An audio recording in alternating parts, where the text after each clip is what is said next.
Hey guys, I'm here to do my weekly update, and this is probably very blasphemous to most of you, um, but I'm a big red wine fan, and it's way too hot right now to just drink red wine, so I drink a little something called Sprine, where I put ice cubes in my red wine and Sprite, and it's really tasty. Mine is usually very red wine heavy, light on the Sprite, but I get that same flavor, but it's cold. Is that's fine, right? That's not it's I don't do this with nice wine. I only do this with boxed wine. It's a party favorite. Anyways, I'm here today to talk about the books that I have read and am reading and show you some of the books that I took from my dad's house. So the first thing that I have to say is I finished Negroland. I finished this on the 31st, like right before the end of the day. It's a memoir by Margot Jefferson, and it is just so good. I don't even know really what else to say because I feel like I've been reading this for so long. More of the same. She is an incredible writer. It is an incredible, like, the way that she weaves history and, like, her, because it starts kind of with her as a little kid, and then it grows, like, it goes, as she's growing. You know what I'm saying. It follows her year after year as she's getting older, and like new concepts and stuff are introduced, like puberty and stuff like that. So it's very, very interesting. I have a friend who wants to borrow it from me, so I will do that because I want people to read it, but I'm nervous I won't get it back. We'll see. Yes, 5 out of 5. Totally recommend. Very good. So I have started some new things. This is very exciting. So I'm trying to read more than I have been reading. So my goal now is going to be what I would like to do all the time, which is to be in the middle of a short story collection, a nonfiction, a larger fiction work, and then a regular fiction work. So I have picked up the Best American Short Stories by Junot Diaz. Not by edited by, there's a guest editor for all of these for each year. And yeah, so far it's really good. I'm technically a day behind, but whatever. I'm going to sit down and read more today. So I just finished Mohammed Nassiu Ali, his story Revolution. It was really good. It was first published in Bomb, and it's kind of like, it feels to me, I don't know exactly where it takes place. I think in some kind of in Ghana, because it's the New Ghana Proletariat Revolutionary Council, but it's basically, it feels like a capitalist, colonized type place, and they kick out the people who make all the money or whatever and try to turn it into more of like a communist society, but things don't go well. I feel like it's the same kind of thing. Once people have power and money, things don't go well, because the goal, I feel like, in a perfect communist society would be that no one needs for anything, and everyone has whatever they need, and everyone works together, and it's very communal and nice. But when there's like a military takeover of a place, and then people start, dying and stuff, or getting murdered, I guess is a better way of putting it. Anyways, that was a weird little, the wine, just blame the wine. Yeah, I thought it was very good, so I'm very excited. So far, this is like very, a diverse, I guess. So far, there's very diverse authors. Chimamanda was the first author in this short story collection, and so yeah, I'm really excited about that. And then I am putting more progress in The Savage Detectives by Roberto Bolaño, and this is translated by Natasha Wimmer. Yeah, so I am still mildly enjoying this. I'm not going to say I'm in love with it or anything. It's whatever. It's fine. It's fine. It's just fine. More things are happening. I just don't understand, because again, it feels like someone's interviewing people about these two characters, Lima and Bolano, or whatever his name is, Ulysses and Arturo. So I'm just confused as to why anyone cares about them. Like, they must have done something towards, I assume towards the end of this, they do something that causes people to, someone to want to find out about their story. You know what I'm saying? It just makes kind of no sense to me, but I'm not disliking it. And then I started reading Being Mortal by Atul Gawande, and this one's the one that I'm actually on Target for currently. Sorry, I don't have the dust jacket on it, but yeah, this is really good. It's very sad. Again, my father passed away very recently, and so it's kind of hard reading about some of the things that he's talking about. Again, very rational, like, you know, and it actually, the chapter that I just read kind of like helped a little bit, because it's the chapter is called Dependence, and it talks about how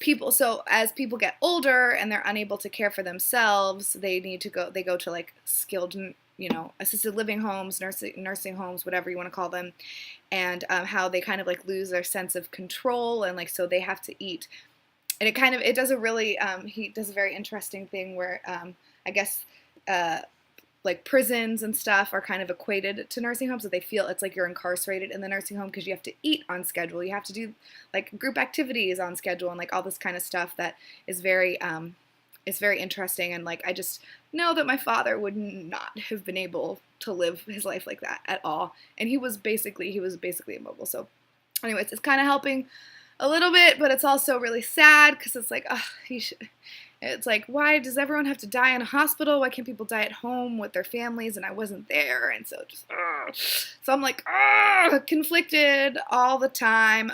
But it is very interesting, and it is a fairly easy read, so that is great.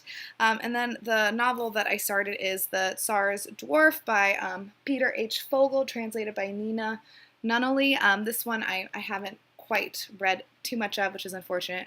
Hopefully I'll read more today.